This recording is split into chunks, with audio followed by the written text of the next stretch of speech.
الأنبياء والمرسلين وعلى آله وأهل بيته وأصحابه وذرياته أجمعين أما بعد فأعوذ بالله من الشيطان الرجيم بسم الله الرحمن الرحيم ألا إن أولياء الله لا خوف عليهم ولا هم يحزنون الذين آمنوا وكانوا يتقون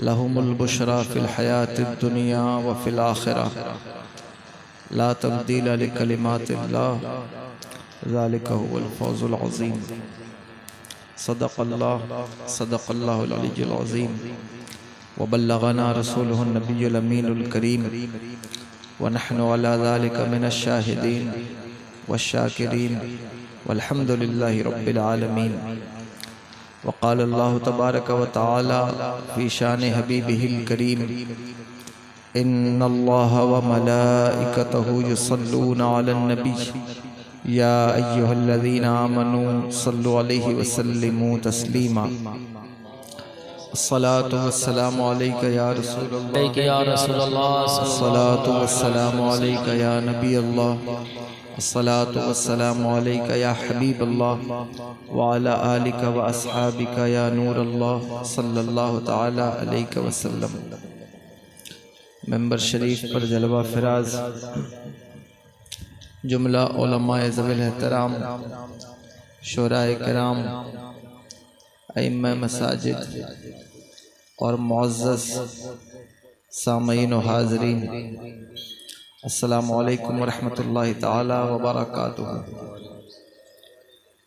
اللہ رب العزت کا فضل ہے، اس کی دی ہوئی توفیق سے ہم اور آپ آج کی اس خوبصورت نشست میں، اس بزم مقدس میں حاضر ہیں۔ اللہ تبارک و تعالی ہم سب کی حاضری کو قبول فرمائے۔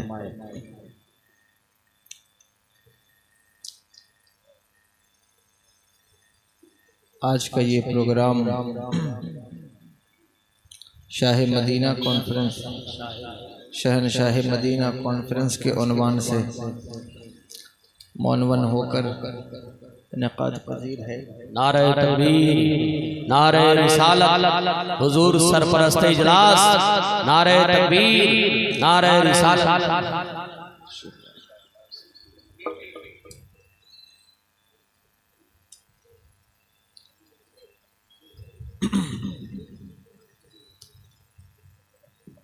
آج کے اس اجلاس میں مجھے جس موضوع کا پابند کیا گیا ہے وہ تعلیمات اعلیٰ حضرت اور مشن اعلیٰ حضرت ہے۔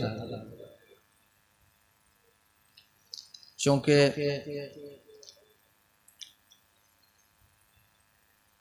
یہ پروگرام شہنشاہ مدینہ کے عنوان سے انعقاد پذیر ہے تو مجھے خیال تھا کہ شاید مجھے کوئی میلاد مصطفیٰ صلی اللہ تعالیٰ علیہ وآلہ وسلم کے عنوان سے کوئی بات کرنی ہے، لیکن جو بات مجھ سے کہی گئی ہے تو میں کوشش کروں گا کہ انشاءاللہ تبارک و تعالیٰ اسی پر کوئی تھوڑی بہت بات آپ کے گوش گزار کر سکوں۔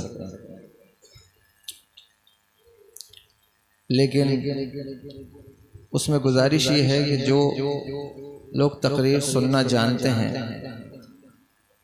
وہ توجہ سے تقریر کو سنیں، اور جو سننا نہیں جانتے ہیں ان سے میرا کوئی خطاب نہیں ہے۔ 2-4 لوگ ہوں، 10 لوگ ہوں جو دین سیکھنا چاہتے ہیں، کوئی بات کیپچر کرنا چاہتے ہیں تو وہ میری بات کو توجہ سے سن لیں، اور جن کا ذوق اجازت نہ دے کہ اس آدمی کو نہیں سننا چاہیے یا کیا بات کریں گے، روز تقریریں ہوتی ہیں، تو ان سے میرا خطاب ہی نہیں ہے۔ ان سے ایک اپیل کروں گا کہ وہ مجمع میں کوئی انتشار نہ پیدا کریں کہ جس وقت بات چل رہی ہو تو آپ بیچ میں کوئی انٹرپٹ کریں گے، کوئی بات کریں گے۔ ویسے آپ نے اتنے کیمرے لگائے ہوئے ہیں تو بڑی بڑی کانفرنسز میں اتنے کیمرے نہیں لگے ہوتے ہیں، عام طور پر سامعین کی جگہ کیمرے رکھے ہوئے ہیں۔ حالانکہ کیمرے والوں کو میں آپ کو کوئی ایسی بات نہیں کہہ رہا ہوں، لیکن چونکہ اتنی کثرت ہے اور مجھے لگتا ہے کچھ دنوں کے بعد سامعین جلسے سے غائب ہو جائیں گے اور کیمرے ہی جلسے کو ڈیل کریں گے، اور جو سامعین ہیں وہ بیچارے بائی پاس میں بیٹھے ہوئے ہیں، کیمرے جو ہے وہ مین فرنٹ لائن پر ہیں۔ خیر، میں کوئی اتنا بڑا آدمی نہیں ہوں کہ میں کوئی حق ادا کر سکوں موضوع کا، لیکن کچھ بات میں عرض کرنا چاہتا ہوں اور آپ کی توجہ چاہتا ہوں۔ اگر آپ اجازت دیں تو میں 2-3 شعر نعت پاک کا پڑھ لوں۔ درود شریف پڑھیے۔ اللہ رب محمد صلی اللہ علیہ وسلم نحن عباد محمد صلی اللہ علیہ وسلم صلاۃ و سلام علیک یا رسول اللہ صلی اللہ علیہ وسلم۔ علامہ ارشد القادری علیہ رحمہ کا کلام ہے، ان کے کلام سے 2-3 شعر میں پیش کرتا ہوں۔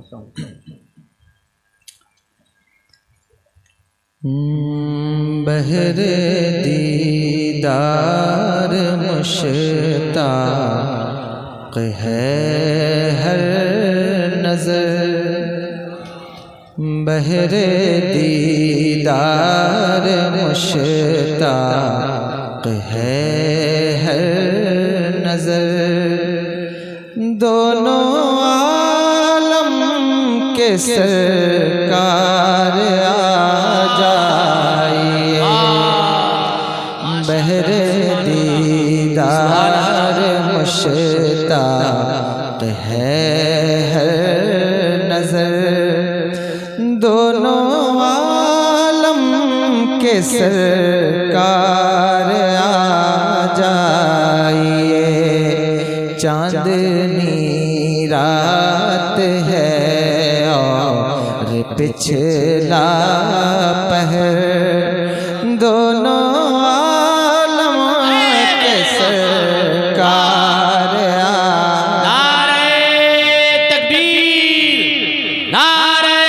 رسالت، نعرہ رسالت، شہنشاہ مدینہ کانفرنس، کلام علامہ ارشد القادری، نعرہ تکبیر۔ چاندنی رات ہے اور پچھلا پہر، دونوں عالم کے سرکار آ جائیے، اور سدرۃ المنتہا عرش و باغ رم ہر جگہ پڑ چکے ہیں نشان قدم، سدرۃ المنتہا عرش و باغ رم ہر جگہ پڑ چکے ہیں نشان قدم، اب تو ایک بار اپنے غلاموں کے گھر دونوں عالم کے سرکار آ جائیے، چاندنی رات ہے اور پچھلا پہر، دونوں عالم کے سرکار آ جائیے۔ اچھا نہیں لگ رہا آپ لوگوں کو؟ اچھا لگ رہا ہے؟ ایک شعر اور سن لیجیے۔ اب تو ایک بار اپنے غلاموں کے گھر دونوں عالم کے سرکار آ جائیے۔ اب میں چونکہ کوئی ایسا شاعر تو ہوں نہیں کہ مجھے کلام یاد ہے، تو میں بھول رہا ہوں۔ میں انشاءاللہ ایک شعر اس کا مجھے بہت پسند ہے لیکن وہ یاد نہیں آ رہا ہے، اس لیے میں اس کو دیکھ رہا ہوں، اگر وہ مل جائے گا تو میں اس کو پڑھتا ہوں انشاءاللہ۔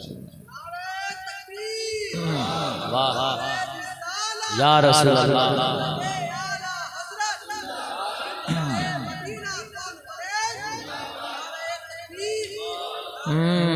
اب تو ایک بار اپنے غلاموں کے گھر، سامنے جلوگر پہ کرے نور ہو، منکروں کا بھی سرکار شک دور ہو، سامنے جلوگر پہ کرے نور ہو، منکروں کا بھی سرکار شک دور ہو، کر کے تبدیل ایک دن لباس بشر، دونوں عالم کے سرکار آ جائیے، کر کے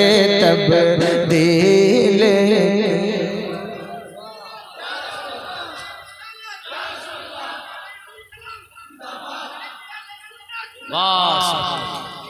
آخری وقت ہے ایک بیمار کا، دل مچلنے لگا شوق دیدار کا، آخری وقت ہے ایک بیمار کا، دل مچلنے لگا شوق دیدار کا، بجھ نہ جائے کہیں یہ چراغ سحر، دونوں عالم کے سرکار آ جائیے، اب تو ایک بار اپنے غلاموں کے گھر،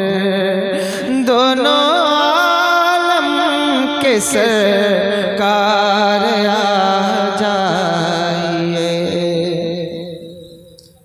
اس کلام کو میں کوئی یہ نہ سمجھے، ایک جگہ میں پڑھ رہا تھا ابھی تو کسی نے کہا کہ آپ اس کلام کو، آپ تو پہلے کبھی آپ نے یہ کلام نہیں پڑھا، آپ اس کو کیوں پڑھتے ہیں؟ تو یہ چونکہ کیمرے بھی لگے رہتے ہیں اس لیے کہوں، میں کسی انٹرویو کے بعد اس کلام کو نہیں پڑھ رہا ہوں، اس کے پہلے سے پڑھ رہا ہوں، اور یہ بہت خاص بات ہے جو مقطع میں انہوں نے کہی ہے، اس پر آپ توجہ کر لیں، میں مقطع پیش کروں، ٹھیک ہے؟ شام غربت ہے اور شہر خاموش ہے، ایک ارشد اکیلا کفن پوش ہے، شام غربت ہے اور شہر خاموش ہے، ایک ارشد اکیلا کفن پوش ہے، خوف کی ہے گھڑی وقت ہے پر خطر، دونوں عالم کے سرکار آ جائے، اب تو لبیک لبیک لبیک یا رسول اللہ، لبیک لبیک لبیک یا رسول اللہ، نعرہ تکبیر، نعرہ رسالت۔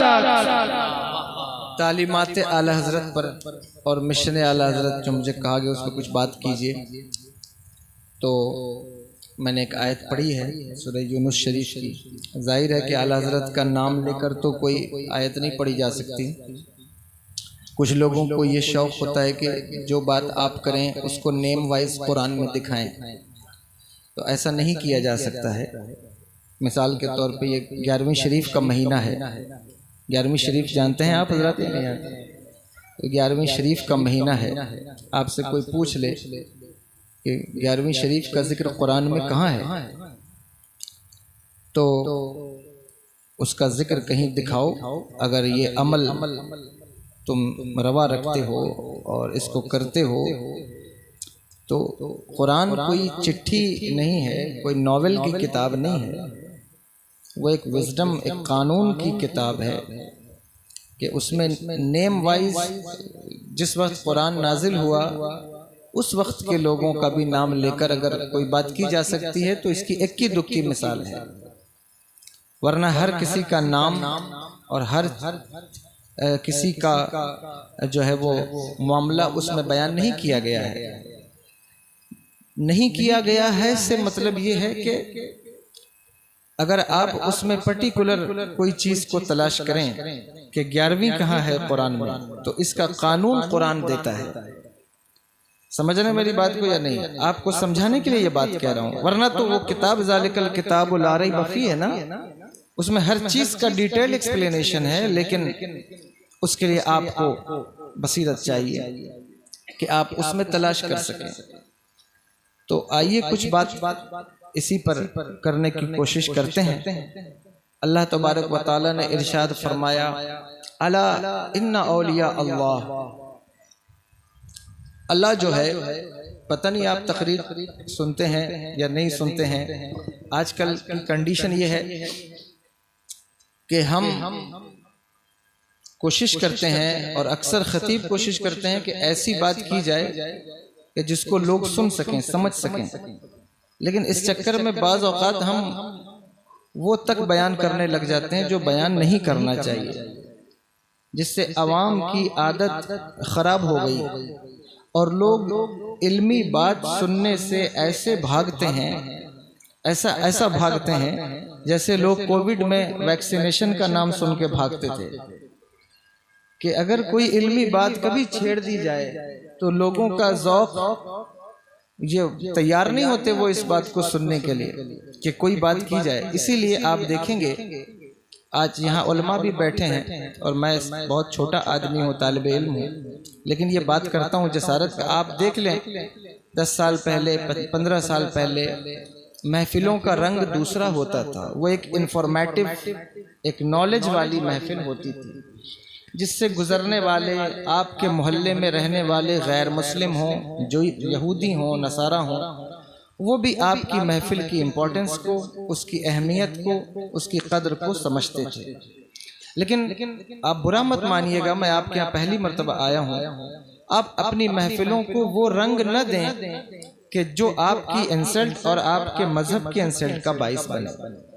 آپ کا سویلائزڈ ہو کر بیٹھنا، مہذب ہو کر بیٹھنا، ان ساری چیزوں کے ساتھ ساتھ آپ کا خطیب، آپ کا بولنے والا، پڑھنے والا جو ممبر پر موجود ہے، اس کا عالم ہونا، با ادب ہونا، باشعور ہونا، یہ نہایت ضروری ہے، ورنہ آپ کی محفلوں کا جو وقار ہے وہ ختم ہو جائے گا، اور ختم ہو رہا ہے۔ ظاہر سی بات ہے، آپ دیکھتے ہیں کہ لوگوں کی اصلاح کرنے والے خود ہی ایک دوسرے کا گریبان ممبر پر نوچ رہے ہیں، یہ بات تو چھپی نہیں ہے، کھلی ہوئی بات ہے۔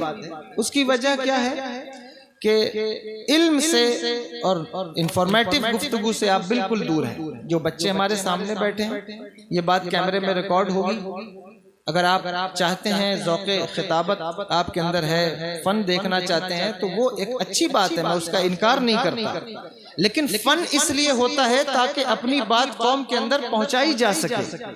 جب فن کا استعمال صرف اور صرف اپنا مفاد حاصل کرنے پر رہ جائے تو پھر وہ فن کسی کام کا نہیں۔ خطابت کا فن ہی اسی لیے سکھایا گیا تاکہ لوگوں کو علمی بات جو ہے وہ ایک اچھے پیرائے میں، ایک سہل پیرائے میں آپ کے ذہن میں اتاری جا سکے۔ لیکن اگر آپ کا مزاج ہی ایسا ہو جائے کہ صاحب مجھے کسی علمی گفتگو پر توجہ نہیں دینا، تو ظاہر ہے کہ خطیب کو اپنی مارکیٹنگ بھی تو دیکھنی ہے، وہ تو کوئی ایسی بات نہیں کرے گا، وہ آپ کو واقعات سنائے گا، حکایات سنائے گا، نعرے لگوائے گا اور چلا جائے گا۔ لیکن اگر آپ میں سے 10 لوگ بھی سنجیدہ ہیں، 10-20 لوگ بھی سمجھدار ہیں، جنہوں نے کوئی علم دین حاصل کیا ہے یا عصری علوم سے کوئی آگہی ہے، میں آپ کو ذمہ داری دیتا ہوں، اپنی کمیٹیوں کو ٹوکیے اور روکیے اور ان سے کہیے کہ کسی ایسے انسان کا انتخاب نہ کرو جو ہمارے گاؤں، ہماری مجلس، ہمارے محفل کی انسلٹ کا باعث بن جائے، یہ کام نہ کرو۔ یاد رکھو، علماء کی موجودگی میں کہتا ہوں، اس وقت دین سے وفا کا عنوان جلسہ نہیں ہے، جلسے کرنے چاہیے، میں اس کا منکر نہیں ہوں، ہم خود روز جلسے میں شامل ہوتے ہیں، لیکن دین سے وفا کا عنوان صرف جلسہ نہیں ہے۔ دین سے وفاداری کا عنوان صرف لنگر یا نعت خوانی یا کیمرہ بازی نہیں ہے، خدا کی قسم نہیں ہے۔ دین سے وفا کا عنوان کیا ہے؟ دین کے تقاضوں کو سمجھنا کہ دین کس بات کا متقاضی ہے، دین کیا چاہتا ہے تم سے، دین کی طلب کیا ہے۔ اگر اس بات کو ادھر والے بھی نہ سمجھے، ادھر والے بھی نہ سمجھے، تو پھر یہ جلسہ کسی کام کا نہیں رہ جائے گا۔ جلسے کو بامقصد بنانا ہے تو پہلے دین کے تقاضوں کو سمجھنا ہوگا کہ دین کس بات کا متقاضی ہے۔ خدا کی قسم دین اس بات کا تقاضا کرتا ہے، آپ لاکھوں کے مجمع میں نہ آئیں، 50 لوگوں کے مجمع لے کر آپ بیٹھیں، 20 لوگ آپ آ کر کے بیٹھیں، آپ کی گفتگو ریکارڈ ہو، لیکن جو آپ اس میں گفتگو کریں وہ اتنی خوبصورت ہو، اتنی بہترین ہو کہ اس گفتگو سے جلسے کا معیار سیٹ ہو جائے، اس گفتگو سے جلسے کا معیار واضح ہو جائے، تاکہ تمہارے جلسوں پر بھونکنے والے، تمہارے جلسوں کو برا بھلا کہنے والے، اور غیر کیا برا بھلا کہیں گے، ہر خطیب کی زبان پر یہ بات آپ سنتے ہیں، روز جلسوں میں وہ یہ بات کرتے ہیں، شورا یہ بات کرتے ہیں، ہمارے جلسوں کا معیار گر رہا ہے، تو اٹھائے گا کون؟ گر رہا ہے تو اٹھانے والا کون ہے؟ اس بات کا شکوہ کرنے والوں، یہ تمہاری ذمہ داری ہے۔ جس وقت تم علم کی طرف پیش قدمی کرو گے، جلسے کا معیار خود بخود اٹھتا ہوا نظر آئے گا۔ آپ ہی پیش قدمی نہیں کریں، آپ ہی پیش قدمی نہیں کریں، آپ شکایت کریں صاحب جلسے کا معیار گر رہا ہے، تو گرا کون رہا ہے؟ یہ بات توجہ والی ہے یا نہیں؟ اس لیے آپ علمی بات سننے کی عادت ڈالیے۔ میں تو چلا جاؤں گا آدھے گھنٹے میں، آپ کے مبلغ یہاں الحمدللہ مجھ سے اچھے ہوں گے اور وہ آپ کو سکھائیں گے، لیکن آپ کو ذوق ہونا چاہیے۔ اسی لیے کبھی بھی آپ دیکھیں گے خطیب خطابت کرے، لیکن آیت پڑھنے کے بعد وہ 2-4 سال بھول جاتا ہے کہ میں نے کون سی آیت پڑھی تھی، اس کو معلوم ہی نہیں ہوتا کہ میں نے کیا پڑھا ہے۔ میں کسی خطیب کی بے ادبی نہیں کرتا، میرے بہت سے دوست خطیب ہیں اور وہ مجھے سنیں گے بعد میں، وہ کہیں گے کیا بات کرتے تھے آپ، میں ان سے بہت معافی چاہتا ہوں، لیکن عرض کرنا چاہتا ہوں کہ آپ سمجھیے کہ آپ کو کیا بات کرنا ہے، کیا نہیں کرنا ہے۔ آئیے کچھ بات شروع کرتے ہیں۔ فرمایا الا ان اولیاء اللہ، الا حرف تنبیہ ہے، جب کسی چیز کی اسپیشلٹیز کو بیان کرنا ہو یا کسی ایسی چیز کی طرف متوجہ کرنا ہو کہ جس کی طرف انسان کی توجہ نہ ہو، تو بھی اللہ کا استعمال ہوتا ہے۔ اور آپ کہیں گے پھر آپ نے علمی بات شروع کر دی۔ دیکھو، اگر تو بات سمجھ میں آئے تو سنیے، اگر نہیں سمجھ میں آئے تو توجہ سے کان لگا کر سنیے کہ یا اللہ مجھے سمجھ میں نہیں آ رہی، لیکن چونکہ بات تیرے کلام کی چل رہی ہے تو سمجھ میں آئے تو ٹھیک ہے، نہیں آ رہا ہے تو اے میرے مالک اس سننے کے صدقے میں میری بخشش کر دے۔ اور خدا کی قسم جو اس کے کلام کو سمجھ کر پڑھتا ہے اللہ اس کو بھی معاف کرتا ہے، جو سمجھنے کی کوشش کرے سمجھ نہ سکے اور پھر بھی پڑھتا رہے اللہ اسے بھی معاف فرما دیتا ہے۔ امام سبوے بہت بڑا نام ہے نا، نحو میں بہت بڑا نام ہے سبوے کا، ان کا انتقال ہوا تو ان کو کسی بزرگ نے دیکھا خواب میں، ان سے پوچھا کہ اے سبوے تم نحو کے امام گزرے ہو، ساری زندگی تم نے لفظوں کے ادھیڑ بن میں گزار دی اور لفظوں سے کھیلتے رہے، تمہارا کیا بنا؟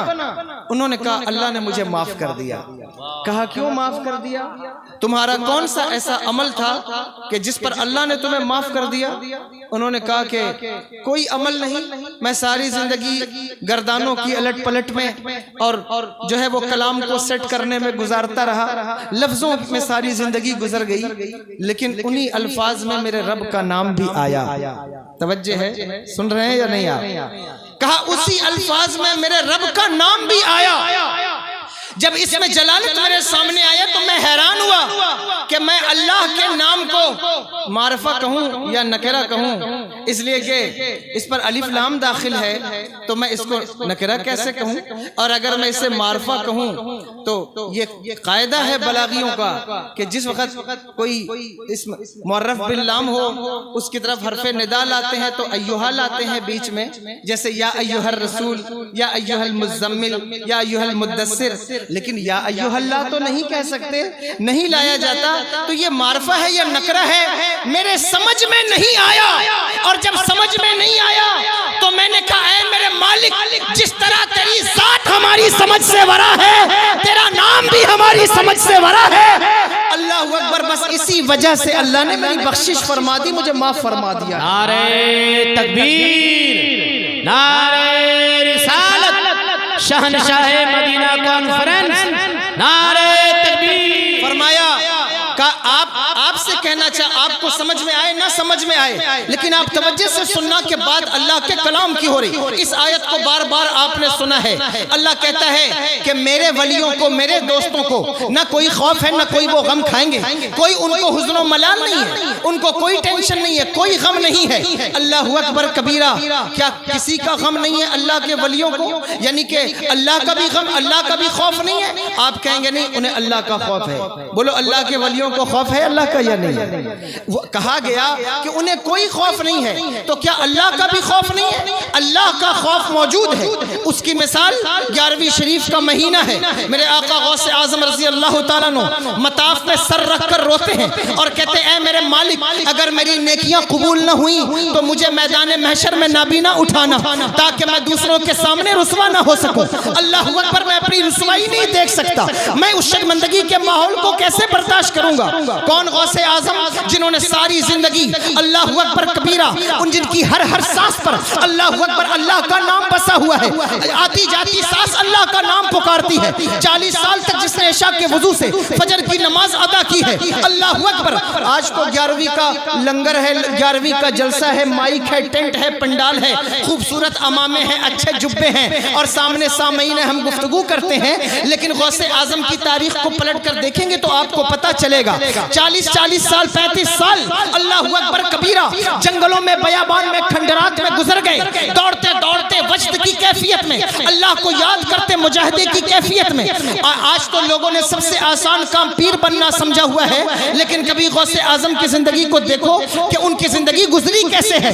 فرماتے ہیں کہ 7 دن 10 دن گزر جاتے، میں نے حلق سے ایک لقمہ بھی نیچے نہ اتارا ہوتا، ایک دانہ بھی میرے حلق سے نیچے نہ جاتا، کبھی پانی بھی نہ پیتا، اور جو ہے وہ سردی کی سرد راتوں میں دریائے دجلہ کے کنارے ایک پیر پر کھڑے ہو کر ساری رات پورا قرآن پڑھتا رہا ہوں، شیطان کے حملے سے بچتے ہوئے دریائے دجلہ میں ایک رات میں 70 بار غسل کر کے سردیوں کی راتوں میں ٹھٹھرتے ہوئے اللہ کو یاد کرنے والا شیخ عبد القادر جیلانی اللہ اکبر کبیرہ ٹہلتے ٹہلتے مجاہدہ کرتے کرتے کبھی سری لنکا کے جنگل تک تشریف لے آئے۔ یہ بات آ گئی ہے ولیوں کی، اس لیے یہ بات کہتا ہوں کہ آپ سمجھتے ہیں کہ غوث اعظم کے سلسلے میں ہم مرید ہیں تو ہمیں کسی مجاہدے کی ریاضت کی عبادت کی کیا ضرورت ہے؟ بس ان کا نام لے لیا جنت میں ہم چلے جائیں گے؟ یہ بات توجہ والی بات ہے۔ 40 سال تک غوث اعظم شیخ عبد القادر جیلانی جنگلوں میں مجاہدہ کرتے رہے، ریاضت کرتے رہے، عمل پر عمل، سجدے پہ سجدہ، نہ کھانا ہے نہ پانی ہے، اللہ اکبر، نہ ماں ہے نہ باپ ہے نہ بھائی ہے نہ بہن ہے، گھومتے رہے ٹہلتے رہے۔ کہتے ہیں کبھی کبھی ایسا ہوتا کہ بھوک کی وجہ سے میں غش کھا کر زمین پر آ جاتا، لوگ مجھے اٹھا کر غسال کے سامنے رکھ دیتے اور لوگ سمجھتے کہ میں انتقال کر گیا ہوں۔ جب میرے اوپر گرم گرم پانی غسال ڈالتا میں اٹھ کر بیٹھ جاتا، غسال کہتا کہ کیا بات ہے، تو کیا شے ہے کہ میں تو تجھے مردہ سمجھتا تھا، تو اٹھ کے بیٹھ گیا، تو ہے کیا؟ کہتے میں اللہ کی نشانیوں میں سے ایک نشانی ہوں، اور پھر نعرہ حق لگا کر جنگلوں میں دوڑ جاتے۔ کہتے ہیں 40 سال تک میں یہ کام کرتا رہا ہوں۔ یہ اللہ کا خوف نہیں ہے تو پھر اور کیا ہے؟ یہ اللہ کا ڈر نہیں ہے تو پھر اور کیا ہے؟ یہ اللہ کی محبت نہیں ہے تو پھر اور کیا ہے؟ 40 سال تک کہتے ہیں بھوکا پیاسا اور بغداد کے کھنڈرات سے لے کے کرک کے پہاڑوں تک گھومتا رہا ہوں اللہ کی جستجو میں۔ 40 سال کے بعد میرے رب نے مجھ سے پوچھا اے عبد القادر بتا کیا چاہتا ہے، اے عبد القادر بتا کیا چاہتا ہے، اے عبد القادر بتا کیا چاہتا ہے۔ میرے آقا غوث اعظم کہتے میں نے کہا ہے میرے مالک، میں نے 40 سال تجھے یاد کرتے مجاہدہ کرتے عشق کی منزلوں کو طے کرتے گزار دیا، اب مجھے محبوب بنا، اب مجھے محبوب بنا، خودی کو کر بلند اتنا کہ ہر تقدیر سے پہلے خدا بندے سے خود پوچھے بتا تیری رضی۔ نعرہ تکبیر، نعرہ رسالت، فیضان غوث اعظم، شان غوث اعظم۔ تو آپ سب سے آسان کام لوگ سمجھتے ہیں پیر بننا، اور جو ہے وہ بس یہ کہ کرتا لمبا بازار سے ملتا ہے، خوبصورت صافہ بازار سے ملتا ہے، صافے بازار سے ملتے ہیں، جبے بازار سے ملتے ہیں، لیکن اللہ کی عزت کی قسم، اللہ نے جو کرامات، جو کشف، جو اللہ اکبر، جو ان کے اندر حسن و جمال اور ان کے اندر جو اٹریکشن رکھی ہے، اٹریکشن کہاں سے خرید کر لاؤ گے؟ وہ کوالٹی کہاں سے خرید کر لاؤ گے؟ یہ کوالٹی کہیں نہیں ملتی، یہ کوالٹی اسی کو ملتی ہے جو اپنی ساری زندگی رب کے لیے وقف کر دیتا ہے۔ اللہ اس بندے کو وہ عروج عطا فرماتا ہے کہ جس سرزمین پر قدم رکھتا ہے اسے مریدوں کو بنانے کے لیے لڑائی اور جھگڑا نہیں کرنا ہوتا، اسے خانقاہ کے لیے لوگوں کے دامن نہیں نوچنے ہوتے، بلکہ جس زمین پر قدم رکھتا ہے اللہ اپنے بندوں کو اس کی طرف متوجہ کر دیتا ہے۔ یہ بات ہے، سمجھے؟ تو اللہ کے ولیوں کو جتنا خوف ہوتا ہے اتنا کسی کو نہیں ہوتا، جتنا ان کو خوف ہوتا ہے۔ لیکن ایک بات، دوستی کا پرنسپل یہ ہے کہ جہاں دوستی ہوگی وہاں خوف نہیں ہوگا۔ مثال کے طور پہ یہ جناب رئیس کوثر صاحب، ویسے تو میرے ابھی ان کی پہچان ابھی ہوئی ہے، لیکن کہتا ہوں کہ یہ میرے دوست ہیں اور پکے سچے دوست ہو جائیں اور مجھے ان سے خوف رہے کہ پتہ نہیں کب یہ میری جان مار دیں، پتہ نہیں کب مجھے قتل کر دیں، تو یہ دوستی تو سچی نہ ہوئی۔ بولو سچی ہوئی؟ یہ سچی دوستی تو نہیں۔ سچی دوستی ہونے کے ساتھ مجھے ان سے خدشہ رہے کہ صاحب پتہ نہیں کب یہ میری جان مار دیں گے، کب میرا گلا کاٹ دیں، تو یہ تو دوستی سچی نہ ہوئی۔ یا دوست بہت بناتے ہو آپ لوگ، اصلاح معاشرہ کے لیے بھی کہا گیا دوست بہت بناتے ہیں آپ۔ اب تو سوشل میڈیا پر سب سے زیادہ لوگ دوست بناتے ہیں۔ دوستی کرنے والوں، دوست بنانے والوں توجہ کرو کہ دوستی کی کس سے جاتی ہے، دوستی کس سے کی جائے، کس سے دل لگانا چاہیے۔ ہر ایرے غیرے نتھو خیرے اور جو ہے وہ چائے کی دکان پر کھڑے ہو کر سگریٹ پینے والے سے اگر آپ دوستی لگانا چاہتے ہیں تو آپ کا دوستی کا معیار ٹھیک نہیں ہے۔ آپ اپنے دوستی کے معیار کو ٹھیک کیجئے۔ دوست کا مطلب کیا ہوتا ہے؟ اس میں خوف نہ ہو، لیکن اگر وہ اللہ کے ولی، اللہ کے دوست ہیں تو پھر وہ خوف کیوں کھاتے ہیں؟ ان کو ڈر کیوں ہے؟ اللہ اکبر! کیا دوست بھی دوست کے بارے میں ڈرتا ہے؟ حضرت ابراہیم علیہ السلام کے پاس جس وقت ملک الموت آئے، سن رہے ہیں آپ یا نہیں سن رہے؟ وہ پیچھے والے بھی سن رہے ہیں اور باقی لوگ چلے گئے، الحمدللہ انہوں نے میری بات پر عمل کیا۔ میں نے کہا جو جانا چاہتا ہے وہ چلا جائے، جو سننا چاہتا ہے وہ بیٹھے، جو سننے والے ہیں وہ بیٹھے۔ حضرت ابراہیم علیہ السلام کے پاس جب ملک الموت آئے تو حضرت ابراہیم نے کہا کیوں آئے ہو؟ کہا قبض روح کے لیے۔ کہا ارائیت خلیلا یمیت خلیلہ، تم نے دیکھا ہے کہ کبھی کوئی دوست اپنے دوست کی جان لیتا ہے؟ میں اس کا خلیل ہوں اور اس نے میری جان لینے بھیج دیا، تو بھلا کوئی دوست بھی اپنے دوست کی جان لیتا ہے؟ فرشتے واپس گئے، کہا مالک تیرا بندہ کہتا ہے کہ کوئی دوست بھی اپنے دوست کی جان لیتا ہے۔ اللہ نے کہا جاؤ میرے خلیل سے کہو کہ یہ بات ٹھیک ہے کہ دوست دوست کی جان نہیں لیتا، لیکن اگر دوست دوست کی جان مانگے تو دوست اتنی گفتگو بھی تو نہیں کرتا، جان پیش بھی تو کر دیتا ہے۔ اللہ اکبر! اگر اللہ کے ولی اللہ کے دوست ہیں تو پھر انہیں اللہ سے خوف کیسا، اللہ کا ڈر کیسا؟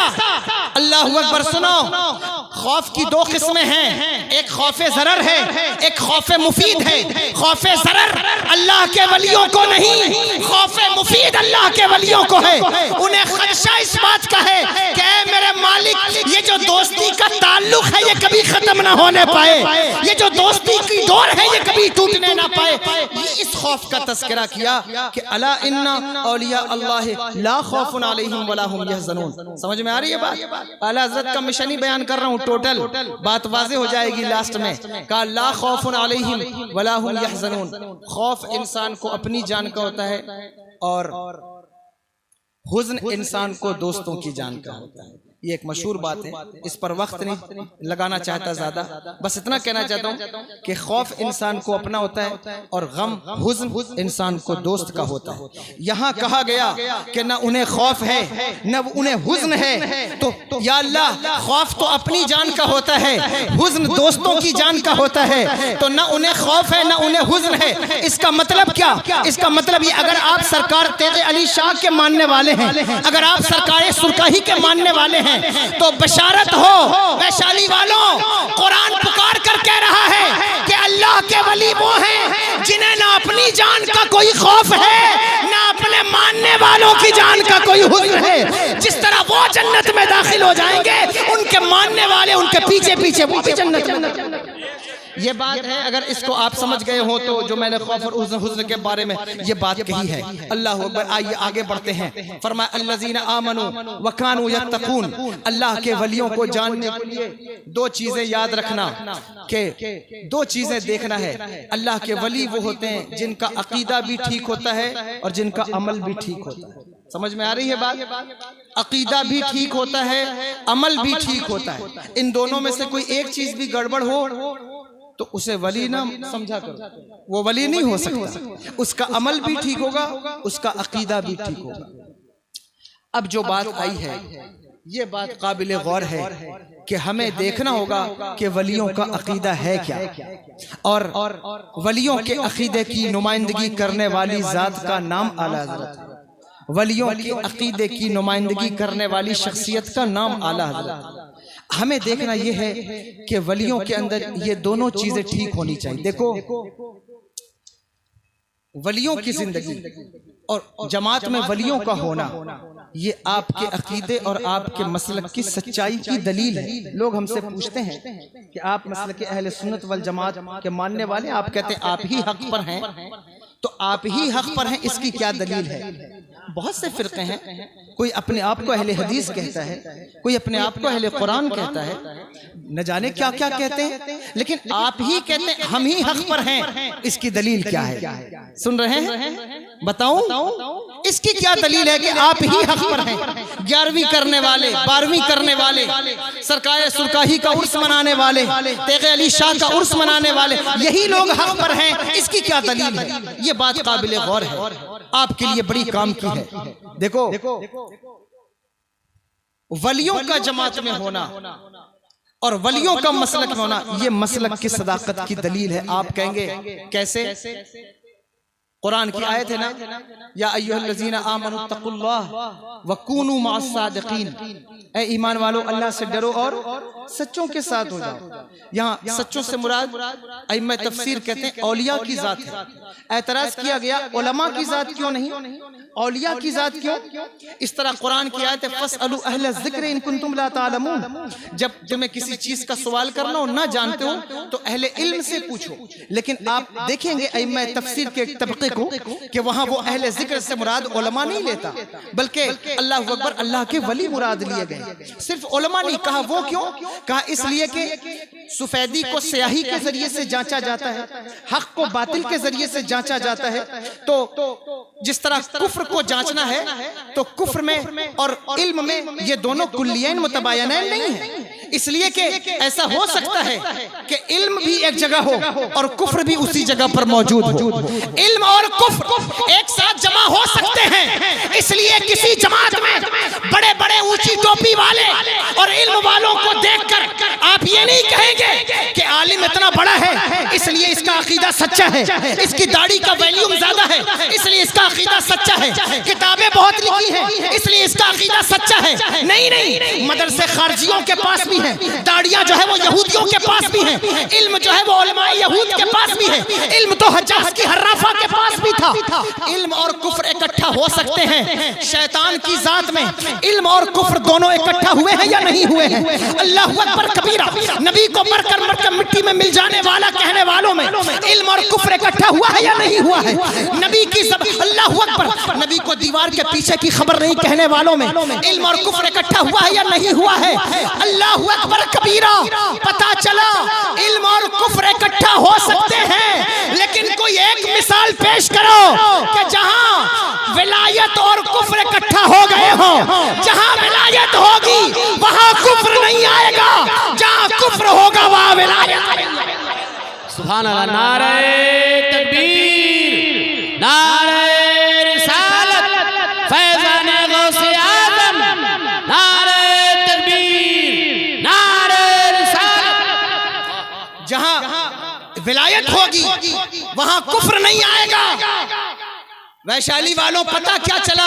اگر واقعی گفتگو سن رہے ہو تو پتہ یہ چلا، ثابت ہوا کہ جو اپنے مسلک کے حق ہونے کا دعویٰ کرے، جو اپنے مسلک کا سچا ہونے کا دعویٰ کرے، اسے اپنے مسلک میں علماء نہیں دکھانے ہیں، انہیں اپنے مسلک میں والی بغداد دکھانا ہوگا، انہیں انہیں اپنی جماعت میں خواجہ ہند الولی دکھانا ہوگا، انہیں اپنی جماعت میں سرکار سرکاہی دکھانا ہوگا، اسے اپنی جماعت میں اعلیٰ حضرت دکھانا۔ یہ بات یہ تب پتا چلے گا کہ اس کا مسلک سچا ہے یا نہیں۔ یہ اتنی بات جو میں نے کی ہے اسے بھی اس لیے کی ہے کہ مشن اعلیٰ حضرت کا تعلیمات اعلیٰ حضرت بیان کریں۔ یہ تعلیمات اعلیٰ حضرت ہے، جو بات میں کہہ رہا ہوں میں خود سے نہیں کہہ رہا ہوں، اور تعلیمات اعلیٰ حضرت بھی اس طریقے سے ہے کہ وہ اولیاء اللہ کی تعلیم ہے جو انہوں نے بیان کی ہے۔ جو بات اعلیٰ حضرت نے کی ہے اللہ اکبر وہ مجدد الفسانی کی بات کی ہے، جو انہوں نے بات کی ہے وہ حضرت علامہ محمود آلوسی کی بات کی ہے، انہوں نے اپنی بات نہیں کی ہے۔ اللہ اکبر، یہ قانون سیٹ ہوا کہ مسلک کا سچا ہونے کے لیے اس کی جماعت میں اولیاء کو دیکھنا ہوگا کہ اولیاء موجود ہیں یا نہیں موجود۔ دوسری بات ایک دلیل اور پیش کر دوں آپ کے مسلک کی حقانیت پر۔ 1450 سال کی تاریخ دیکھ لو، 1450 سال کی تاریخ میں تم دیکھو گے کہ جتنے بھی فرقہ باطلہ ہیں ان کی پشت پناہی میں، ان کے سپورٹ میں دنیا میں کوئی نہ کوئی حکومت، کیپٹلسٹ اور کوئی نہ کوئی طاقت یا ملک ان کے سپورٹ میں کھڑا ہوگا۔ تاریخ پڑھیے، خلق قرآن کا فتنہ اٹھا، یہ علماء بیٹھے ان سے پوچھئے بیک گراؤنڈ میں حکومت ہے یا نہیں ہے۔ معتزلہ کا فرقہ اٹھا، بیک گراؤنڈ میں حکومت کھڑی ہے یا نہیں کھڑی ہے۔ خارجیوں کا فتنہ، حکومت کھڑی ہے یا نہیں کھڑی ہے۔ اللہ ہوا، آگے بڑھتے جائیے، آگے بڑھ کر کے دیکھیے آپ کو پتا چلے گا کہ صاحب جو ہے وہ سعودیوں کا فتنہ اٹھا، بتاؤ حکومت سپورٹ میں کھڑی ہے یا نہیں کھڑی ہے۔ شیعوں کا جو ہے وہ ایرانیوں کے پیچھے ایران کی حکومت کھڑی ہے یا نہیں کھڑی، آپ مجھے بتائیے۔ اللہ اکبر کبیرہ، آپ 1450 سال کی تاریخ کو کھنگالو، تمہیں پتا چلے گا کہ باطل فرقوں کا مزاج یہ ہے کہ وہ سب سے پہلے حکومت کی پشت پناہی حاصل کرتے ہیں۔ یہ ایک جنرلی بات ہے جو میں اپنے طور پر کر رہا ہوں، وہ سب سے پہلے حکومت کی، کیپٹلسٹ کی، بزنس مینز کی کا سپورٹ حاصل، اس لیے کہ ان کو معلوم ہے کہ ہمارے فرقے میں وہ دم نہیں ہے کہ جو اپنی قدموں پر چل سکے، اس لیے اس کو حکومت کی ضرورت ہے، اس لیے اس کو کیپٹلسٹ کی ضرورت ہے، اس لیے اس کو سپورٹ کی ضرورت ہے۔ کوئی نہ کوئی سپورٹ لانا ہوگا، کوئی نہ کوئی کنڈیشن لانی ہوگی، لیکن اللہ اکبر کتنے دن حکومت کے سپورٹ سے فرقہ چلے گا، کتنے دن حکومت کے سپورٹ سے مسلک چلے گا۔ یہ مسلک تو ایسی چیز نہیں جو حکومت کے سپورٹ سے چلتا رہے۔ اکبر نے بھی سپورٹ کیا ہے مسالک کا، اللہ اکبر کبیرہ پہلے، پھر بعد میں اس نے ایک نیا مسلک تجویز کر لیا، وہ ایک الگ بات ہے، لیکن بات یہ عرض کرنا چاہتا ہوں کہ ہر فرقہ باطلہ کے پیچھے تمہیں کوئی نہ کوئی حکومت، طاقت، اقتدار کرنے والے کھڑے مل جائیں گے، لیکن ویشالی والوں 1450 سال کی تاریخ پڑھ کر دیکھو، یہ وہ مسلک اہل سنت والجماعت ہے جو بادشاہوں کے دربار میں نہیں پلا، اس نے بادشاہوں کو بھی پالا ہے، فقیروں کو بھی پالا ہے۔ حکومتیں اس مسلک میں پلتی رہی ہیں، یہ کبھی بادشاہوں کا بھی مسلک ہے، فقیروں کا بھی مسلک ہے۔ یہ وہ مسلک ہے کہ بادشاہ بھی اس کے غلام رہے ہیں، فقیر بھی اس کے غلام رہے۔ یہ تمہارا وہ مسلک جس مسلک پر تم کھڑو، جسے مسلک اہل سنت والجماعت کہا جائے، اس مسلک پر تم کھڑے ہو۔ یہ اولیاء کا مسلک، صوفیاء کا مسلک ہے، جس کی نمائندگی اعلیٰ حضرت فاضل بریلوی رحمت اللہ تعالی علیہ نے فرمائی ہے۔ اور کس طرح فرمائی؟ فرمایا سب سے پہلے تمہیں دیکھنا یہ ہے کہ عقیدہ ٹھیک ہونا چاہیے۔ اگر عقیدہ خراب ہو گیا، عقیدہ بگڑ گیا، عقیدے کا پتہ نہیں چلا، تو ظاہر ہے کہ جس کا الذین آمنوا وکانوا یتقون، پہلے ایمان کا ذکر ہے، عقیدے کا ذکر ہے۔ اگر استقبال کر لیں، نعرہ تکبیر، نعرہ رسالت،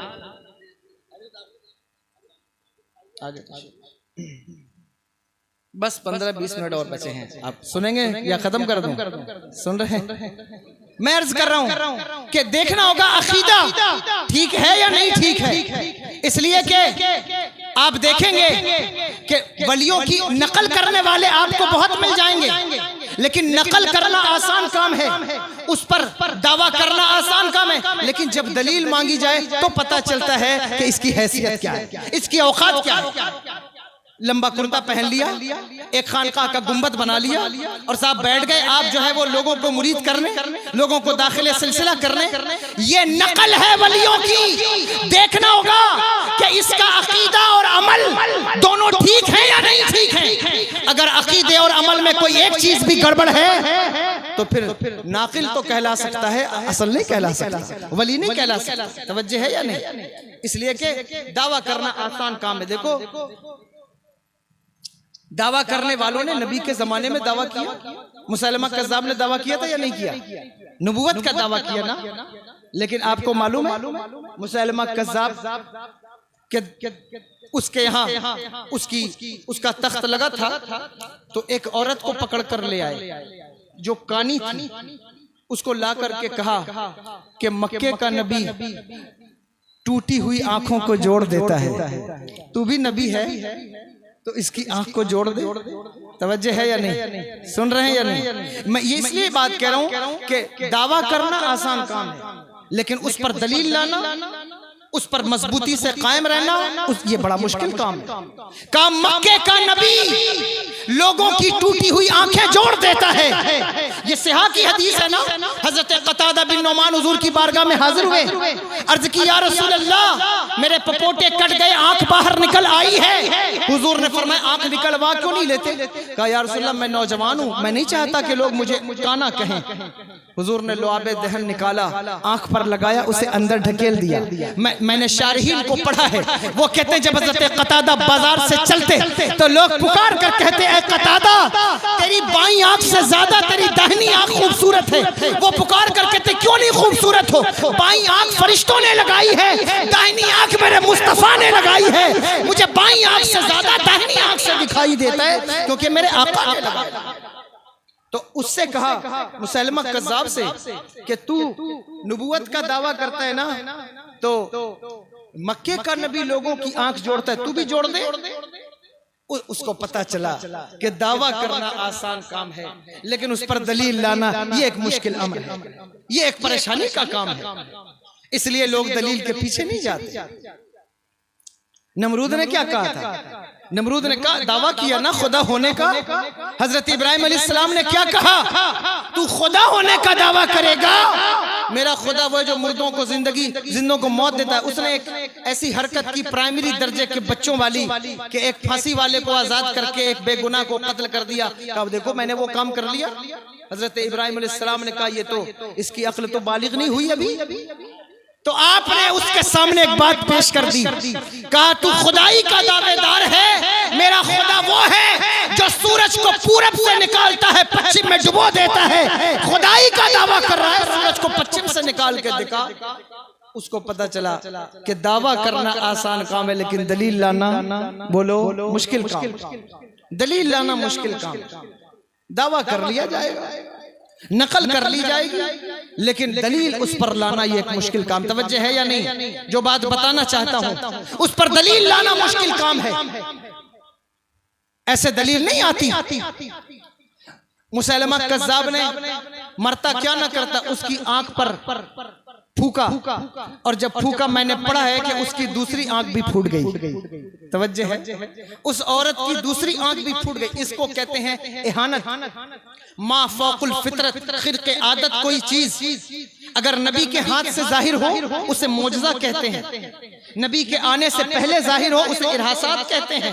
وہی چیز کسی ولی کے ہاتھ سے ظاہر ہو اسے کرامات کہتے ہیں. وہی چیز کسی مومن نیک صالح کے ہاتھ سے ظاہر ہو اسے معونت کہتے ہیں. وہی چیز کسی جادوگر کے ہاتھ سے ظاہر ہو شعبدہ کہتے ہیں. وہی چیز کسی بددین بے دین کے ہاتھ سے ظاہر ہو اسے استدراج کہتے ہیں. اور کبھی ایسا ہوتا ہے کہ اللہ کسی کو ذلیل کرنا چاہے، وہ کام بنانے چلے کام بگڑ جائے، اس کا نام اہانت رکھا جاتا ہے. یہ اہانت ہے. کام بنانے چلا تھا، اللہ نے کام بگاڑ دیا. وہ ایک آنکھ ٹوٹی تھی ایک اور ٹوٹ گئی. پتا چلا دعویٰ کرنا آسان کام ہے لیکن دلیل لانا مشکل کام ہے. ابھی چند دنوں پہلے ایک بہت اونچی ٹوپی والا آ کر حضرت امیر معاویہ رضی اللہ عنہ کے بارے میں دعویٰ کرتا تھا. آپ سب نے وہ تو دیکھا ہے. دعویٰ کرنا آسان کام ہے لیکن دعوے پہ دلیل لانا مشکل کام ہے. اللہ اکبر کبیرہ. میں حیران ہوتا ہوں. اگر کوئی خانقاہ میں بیٹھ کر اعلیٰ حضرت کی ذات سے بغض رکھے, خانقاہ میں بیٹھ کر اعلیٰ حضرت کا گنبد ہضم نہ ہو, میں کہتا ہوں خانقاہ میں بیٹھنے والے تمہارے دعوے کو دلیل کی زبان کسی اور نے نہیں, بریلی کے تاجدار نے عطا کی. نعرہ تکبیر, نعرہ رسالت. فتنہ پرور عالموں کو جانے کیوں تکلیف ہے, بے خبر دانشوروں کو جانے کیوں تکلیف ہے. بڑے بڑے حضرتوں نے اعلیٰ حضرت کہہ دیا, چھوٹے چھوٹے حضرتوں کو جانے کیوں تکلیف ہے. نعرہ تکبیر, نعرہ رسالت. میں کسی خانقاہ کا مذاق نہیں اڑاتا, اس لیے کہ میری عادت نہیں ہے کہ نقلی لوگوں کو دیکھ کر اصل لوگوں کا انکار کروں, لیکن یہ ضرور کہوں گا کہ اگر تمہارے پاس دلیل موجود نہیں ہے تو دلیل تو بریلی کے تاجدار نے فراہم کی ہے. اللہ اکبر. اس کے بعد اس شخص سے بغض, میں قسم کھا کر کہتا ہوں کہ جس انسان کو حضور کے دین سے محبت ہے, حضور کے دین سے پیار ہے, جسے دین سے پیار, جسے اپنے منصب سے پیار ہو, جسے اپنی سرپنچی سے, اپنی چودھریائی سے, اپنے پیر ہونے سے صرف پیار ہو, اس کی بات نہیں کرتا. جس کو دین سے پیار, دیکھو اپنے منصب سے پیار انسان کو ایسا ڈباتا ہے, ایسا ڈباتا ہے کہیں کا نہیں چھوڑتا. اپنے منصب سے پیار, سب سے مسلمان ہو تو مسلمان ہونے کے بعد اپنی جان سے زیادہ, مال سے زیادہ, منصب سے زیادہ نبی کے دین سے پیار ہونا چاہیے. ورنہ منصب سے پیار تو ابو جہل کو بھی تھا. ابو جہل کے بارے میں نے پڑھا ہے کہ کعبے کے پیچھے کھڑے ہو کر کے کہتا تھا کہ یہ جو دین لائے ہیں یہ دین سچا ہے. لوگوں نے پوچھا ایمان کیوں نہیں لاتا, کہا ایمان لاؤں گا تو سرداری کہاں بچے گی, ایمان لاؤں گا تو سرداری تو چلی جائے گی. اللہ اکبر کبیرہ. پتا چلا دین کو پسے پشت ڈالنا سرداری کی وجہ سے یہ ابو جہل کا طریقہ ہے, اور دین کے نام پر سب کچھ قربان کر دینا یہ صدیق اکبر کا طریقہ ہے. اگر کوئی دین کے نام پر منصب قربان کر دے, دین کے نام پر آن بان شان عزت قربان کر دے, بلکہ اگر قربان کرنے کا سلیقہ نہ آتا ہو تو بریلی کے تاجدار سے سیکھے جو اس طرح طریقہ دیتے ہیں. کروں تیرے نام پہ جاں فدا, نہ بس ایک جاں دو جہاں فدا, دو جہاں سے بھی نہیں جی بھرا, کروں کیا کروڑوں جہاں نہیں, کروں مدح اہل دول رضا, پڑے اس بلا میں میری بلا, میں گدا ہوں اپنے کریم کا, میرا دین پا رہے. یہ انہوں نے نظر دیا. سبحان اللہ, اللہ اکبر, یا رسول اللہ, زندہ باد, زندہ باد, زندہ باد. ساری زندگی جو دین پر دلائل, اولیاء اللہ کے مزارات پر, قبوں پر, گنبدوں پر, مینار پر دلائل قائم کرتا رہا, چادر پر, گاگر پر, اگربتی پر, موم بتی پر, خانقاہ کی رسم و روایات پر جو دین کی دلیل پیش کرتا رہا ہے, اس اعلیٰ حضرت سے اگر کسی کو بغض پیدا ہو جائے تو میں سمجھتا ہوں اسے اپنے منصب سے پیار ہے, دین سے پیار نہیں ہے. اگر دین سے پیار ہوتا نبی کے سچے عاشق کا احترام کرتا اور کبھی نہ اس کے بارے میں بغض رکھتا, بلکہ پلٹ پلٹ کر کہتا ڈال دی قلب میں عظمت مصطفیٰ سیدی اعلیٰ حضرت پہ لاکھوں, یہ اس کا نعرہ بن جاتا.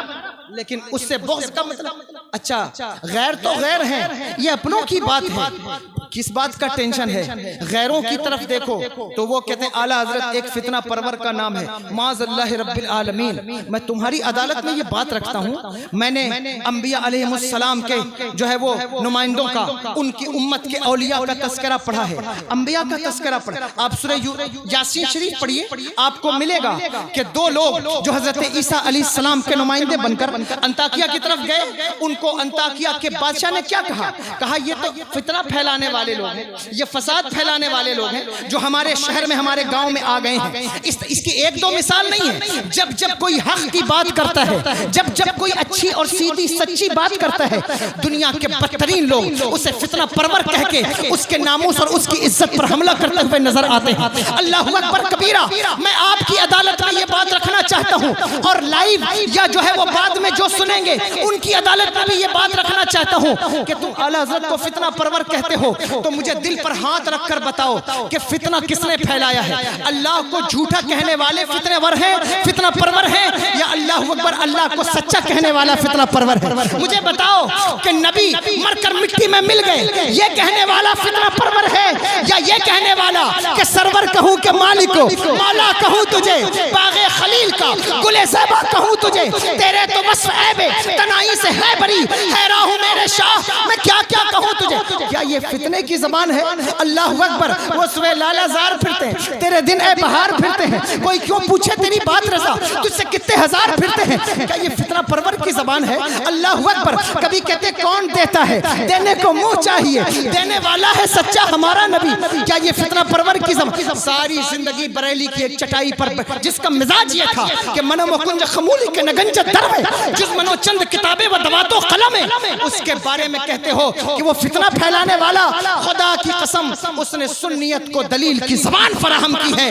اگر سنی بن کر زندہ رہتے ہو تو تمہیں یہ فرض پہنچتا ہے کہ اعلیٰ حضرت کا نام ادب کے ساتھ لیا کرو، احترام کے ساتھ لیا کرو، اس لیے کہ اس نے وہ دلائل پیش کیے ہیں۔ اللہ اکبر کبیرہ، آپ جانتے ہیں کہ آج ہم یا مدرسے میں پڑھنے والے طلبہ بعض اوقات ہم تفسیر پڑھ کر آتے ہیں، اصول حدیث پڑھ کر آتے ہیں، لیکن میں ذمہ داری سے کہتا ہوں، ہو سکتا ہے کوئی اس بات سے ایگری کرے نہ کرے، جب تک اعلیٰ حضرت کی ذات کو ہمارے ہاں پڑھ نہیں لیا جاتا خدا کی قسم فیضان علم میسر نہیں آتا، نہیں آ سکتا۔ کتنے ایسے مسئلے ہیں کہ جس پر ہم تفسیر پڑھ کر آئے، جلالین پڑھ کر آئیے، حدیثیں پڑھ کر آئیے، لیکن عقدے آپ حل نہیں کر سکتے ہیں، اور وہ حل ہوتا ہے اعلیٰ حضرت کے بعض رسائل سے، لیکن اس کے باوجود بھی ایسے لوگ موجود ہیں جنہوں نے اعلیٰ حضرت کو پڑھا نہیں، اعلیٰ حضرت کو دور سے دیکھا ہے، غور سے نہیں دیکھا، قریب سے نہیں دیکھا۔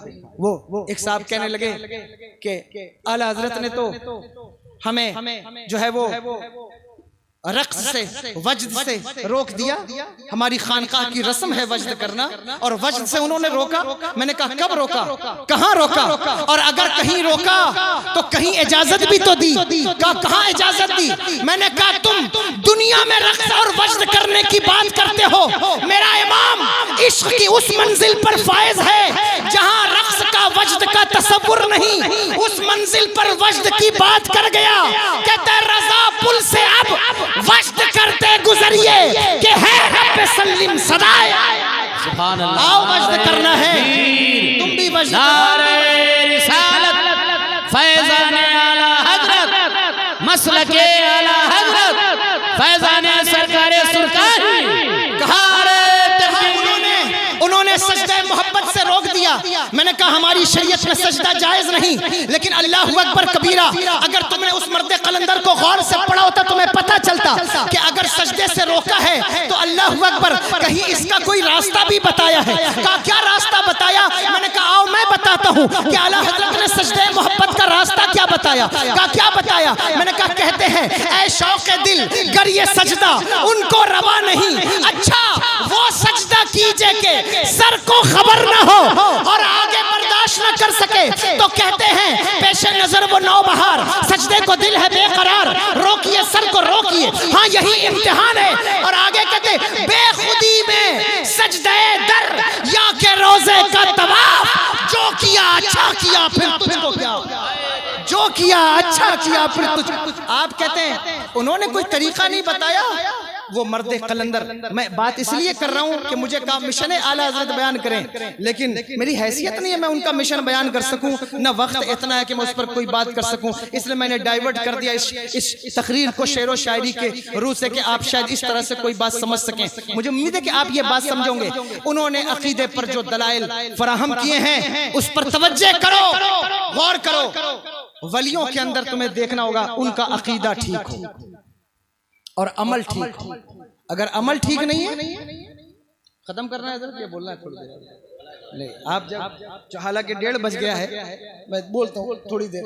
عمل، عقیدے پر بات کی، عمل اگر ٹھیک نہیں ہے، الذین آمنوا وکانوا یتقون، عمل ٹھیک نہیں ہے تو بھی اس کے ارد گرد نہ بھٹکو۔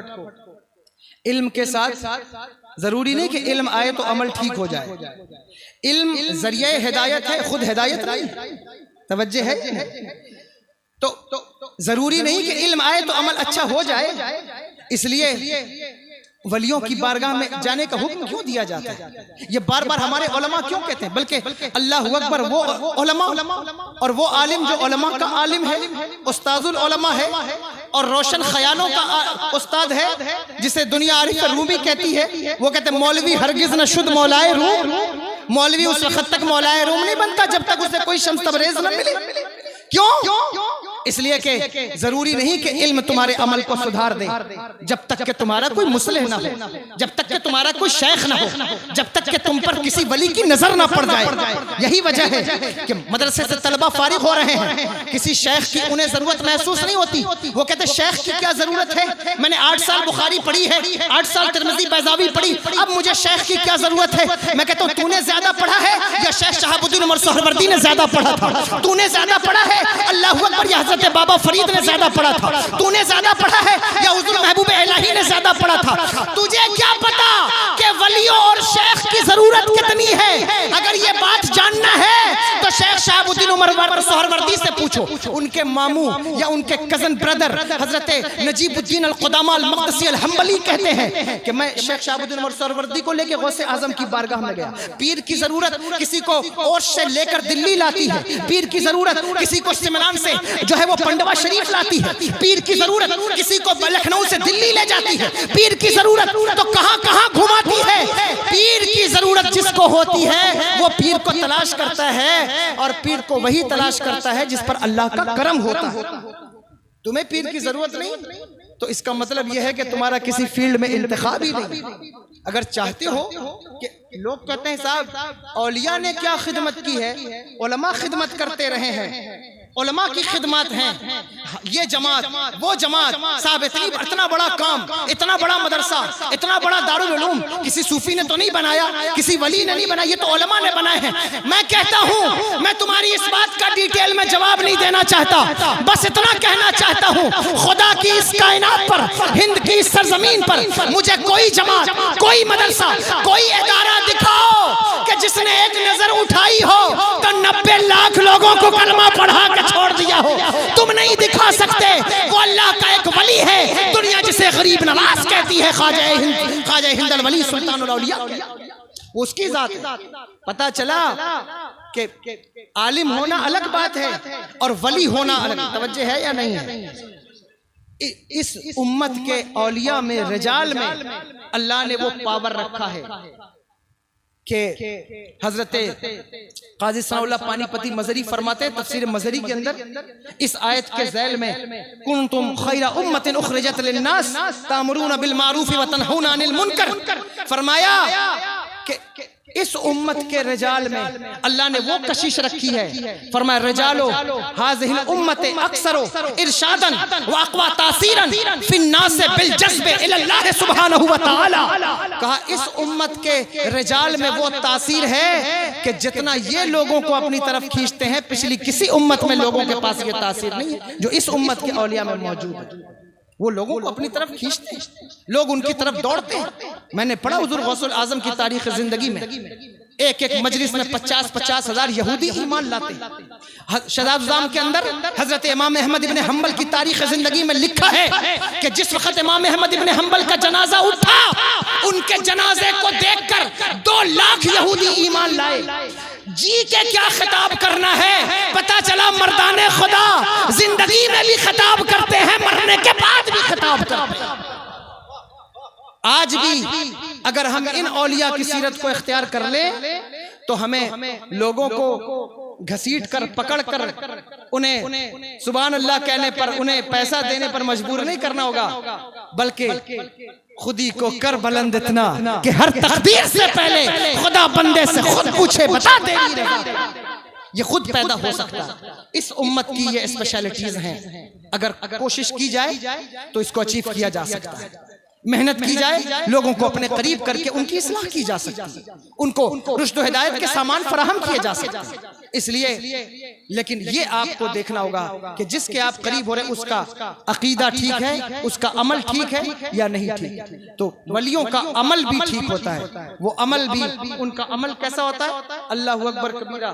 حضرت بایزید بسطامی رحمت اللہ تعالی علیہ اپنے مریدوں سے کہتے ہیں کہ آؤ ایک اللہ کے ولی سے ملاقات کے لیے چلتے ہیں. ان کے مریدوں نے کہا حضرت آپ خود اتنے بڑے ولی ہیں, اور بایزید بستامی کے بارے میں یہ بات میں نے پڑھی کہ فرمایا گیا کہ ان کا مرتبہ ایسا ہے ولیوں میں جس طرح فرشتوں میں حضرت جبریل امین کا مرتبہ ہے, اولیاء میں حضرت بایزید بستامی کو وہ مرتبہ حاصل ہے. اگر کوئی اختلاف کرے گا تو اس کے اپنے ذوق کے مطابق وہ کر سکتا ہے, لیکن بہرحال یہ بات میں نے عرض کر دی. آپ مجھے بتائیں, وہ کہتے آؤ اللہ کے ایک ولی کے بارے میں پتہ چلا ہے کہ وہ اللہ کا ولی ہے, اس سے ملاقات کر کے آتے ہیں. مریدوں کو ساتھ لیا, لے کر نکلے. پتہ چلا پہلے پیرانے کرام اولیاء بھی ایک دوسرے کی ملاقات کے لیے جاتے تھے, لیکن اب تو ملاقات نہیں کر سکتے نا ایک دوسرے سے. وہ کیوں ملاقات نہیں کر سکتے؟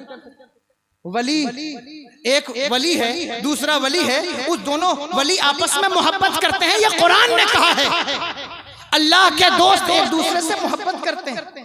صحابہ کی تعریف نہیں بیان کی, محمد رسول اللہ والذین معہ اشداء علی الکفار رحماء بینہم نہیں کہا. لیکن آپ دیکھیں صاحب, ایک پیر صاحب ہیں, میں ان پیروں کو نہیں کہہ رہا ہوں جو ہماری جماعت کے اچھے پیر ہیں, میں ان کا ٹارگٹ ہے میرا جو نخلی اور نام نہاد ہیں. اگر کوئی یہ کہے صاحب میرے پیر کو ایسا کہہ دیا, میں تمہارے پیر کو, اگر تمہارے پیر کے اندر یہ کوالٹیز ہیں تو پھر تمہیں غور کرنا چاہیے اور تمہارے پیر کو بھی غور کرنا چاہیے. لیکن میں کسی سچے پیر کا منکر نہیں, میں پیروں کا طلبہ دھو کر پینے والا آدمی ہوں. اللہ اکبر. صاحب ایک پیر وہ دوسرے سے مل نہیں سکتے. کیوں نہیں ملتے؟ کیا ٹینشن ہے, کیا کشاکشی ہے صاحب؟ ٹینشن یہ ہے کہ کہیں ایسا نہ ہو کہ میرا مرید دوسرے پیر کے پاس میں جاؤں, میرا بیت توڑ کر کہیں جو ہے وہ دوسرے پیر کا مرید نہ ہو جائے. پتہ چلا کہ میرے ملنے کے چکر میں سلسلہ ارادت کا نقصان ہوتا رہے. یہ اسی ٹینشن کو ختم کرنے کا نام ولایت ہے, اسی گہما گہمی کو ختم کرنے کا نام ولایت ہے. آپ کہتے ہیں یہ ولیوں کا معیار کرتا لمبا ہونے سے نہیں ہوتا, دیکھنا ہوتا ہے ان کا عمل کیسا ہے, ان کا دل اور دماغ کیسا ہے, ان کا اللہ اکبر اخلاق کیسا ہے, کردار کیسا ہے. لیکن ہماری قوم کو اس سے مطلب نہیں, وہ تو دیکھتی یہ ہے کہ سوشل میڈیا پر پیر کے فالوور کتنے ہیں. اب تو معیار یہاں تک بڑھ گیا ہے کہ وہ یہ بھی نہیں دیکھتی کہ صاحب وہ عالم ہے یا نہیں ہے, متقی ہے یا نہیں. وہ دیکھتے کہ سوشل میڈیا اکاؤنٹ پر ہمارے پیر صاحب کے جتنے فالوور ہیں دوسرے کے پیر کے اتنے فالوور نہیں, اس لیے میرا پیر سچا ہے. اگر حق کا یہ معیار قرار پائے گا تو سارے بالی ووڈ والے پیر بن جائیں گے, یاد رکھنا. اگر یہ حق کا معیار قرار پائے گا سارے اسپورٹ والے آپ پیر بن جائیں گے. یہ حق کا معیار نہیں ہے. اس کے ماننے والے کوئی نہ ہو, ایک ہو, دو ہو, تین ہو, لیکن اللہ نے اس کی نظر میں وہ اثر دیا ہو کہ اگر وہ نظر اٹھا کر کسی پر نظر محبت ڈال دے تو وہ کسی کو شیخ شہاب الدین عمر سہروردی بناتا ہے, کسی کو بایزید بستامی بناتا ہے. پیر کا مطلب یہ ہوتا ہے کہ وہ کسی پر نظر محبت ڈالے تو پھر اسے کہاں سے کہاں پہنچا دے. یہ مطلب ہوتا ہے پیر کا. آپ جانتے ہیں حضرت قطب الدین بختیار کاکی رحمت اللہ تعالی علیہ ملتان تشریف لائے تو ایک نوجوان لڑکا مسجد میں بیٹھ کر کے کچھ پڑھ رہا ہے, اٹھ کر کے دوڑ کر آیا, حضرت کے قدموں میں گر گیا. کہا حضور میں کب سے انتظار میں تھا کہ قطب ملے تو میں آپ سے مرید ہوں. کہا کیا نام ہے؟ کہا میرا نام فرید ہے. کہا کیا پڑھتے ہو؟ کہا نافع پڑھتا ہوں. کہا اللہ تمہیں نفع دے, لیکن میں یہاں مرید نہیں کروں گا. یہ حضرت بہاؤالدین زکریا ملتانی کا علاقہ ہے. دیکھو توجہ کرنا, میں ولیوں کی ڈیفینیشن بیان کر رہا ہوں. کہا یہ بہاؤالدین زکریا ملتانی کا علاقہ ہے, میں یہاں بیعت نہیں کروں گا. اگر یہاں بیعت ہونا ہے تو حضرت بہاؤالدین زکریا ملتانی سے بیعت ہو. اگر مجھ سے مرید ہونا چاہتے ہو تو دلی آنا, دلی میں مرید کروں گا, یہاں مرید نہیں کروں گا. لیکن اب آپ دیکھتے ہیں یہ اصول و ضوابط و قواعد و قانون آپ کو کہیں نظر آتے ہیں؟ سب ایک علاقے میں جس میں پیر صاحب ایک پیر کام کر رہا ہے, دوسرا پیر اسی میں انٹری لیے پڑا ہے کہ کسی طرح اس کے مریدوں کو چھین کر میں یہ پیروں کی پہچان نہیں ہے. یہ بات قابل غور ہے, میں نے یہ بات پڑھی ہے میرے آقا سرور دو عالم اچھا دوسرا بھی جو ہے وہ بھی پریشان ہے کہ وہ دوسرے نے کیسے انٹری لے لی ہے, اس کو کیسے بھگاؤں یہاں سے, وہ کیسے آ گیا ہے, کیسے نکالوں. کیسے ہٹاؤں؟ وہ ساری زندگی اسی میں گزر گئی۔ میں نے پڑھا ہے بزرگوں کے قول میں کہ فرماتے ہیں کہ قرب قیامت کی نشانیوں میں سے ایک نشانی یہ ہے کہ انسانوں میں کتوں کی صفت پیدا ہو جائے گی۔ توجہ کرنا، قرب قیامت انسانوں میں کتوں کی صفت پیدا ہوگی۔ کہا کتوں کی صفت کیا مطلب؟ کہا کتوں میں صفت یہ ہوتی ہے کہ ایک کتے کے علاقے میں اگر کوئی دوسرا کتا داخل ہو جائے، دوسرا کتا اس وقت تک چین سے نہیں بیٹھتا جب تک اسے بھونک بھونک کے باہر نہ بھگا لے، چاہے وہ اس کا سگا بھائی ہی کیوں نہ ہو۔ میں اللہ اکبر پیروں کے قدموں کو سر پہ رکھنے والا انسان ہوں، لیکن پیر بن کے جو دین کا گلا گھوٹنے کی کوشش کرے گا اس کا گلا اسی طرح گھوٹا جاتا رہے گا، چاہے اسے اچھا لگے یا اسے برا لگے۔ لیکن یہ ایک حقیقی بات ہے، یہ کنڈیشن نہیں بن گئی، یہ کتوں کی صفت ہے۔ وہ اپنے علاقے دوسرے کو برداشت نہیں کرتے کہ اس کو کسی طرح نکالو۔ کتوں کی ایک اور صفت ہے، وہ اپنے دوسرے کتے کے منہ میں ہڈی دیکھ لیں، وہ اس وقت تک چین سے نہیں بیٹھ سکتے جب تک وہ اس سے چھین نہ لیں۔ یہ صفت انسانوں کے اندر پیدا ہو رہی۔ توجہ سے سننا، ہو سکتا ہے میرے جانے کے بعد آپ اس پر کوئی بات کر سکتے ہیں، لیکن میں ایک طالب علم ہوں اور جو بات میں کہہ رہا ہوں وہ حقیقت پر مبنی ہے۔ یہاں جتنے لوگ بیٹھے ہیں یہ اس بات سے انحراف نہیں کر سکتے، یہ ایک حقیقی بات ہے۔ چھینتے ہیں، یہ کتوں کا طریقہ ہے، لیکن ایک اور بھی کتوں کی صفت ہے، بتا دوں۔ کتے رات بھر جاگتے ہیں، فجر میں سو جاتے ہیں، یہ بھی انہی کا طریقہ ہے۔ یہ بھی صفت کسی کے اندر ہو، اس کو بھی ختم کرو، کیونکہ موضوع آپ نہیں ہے، موضوع ولیوں کی ذات چل رہی ہے اور اس وقت نقلی پیروں کی بات کر رہا ہوں، یہ بات کر دی۔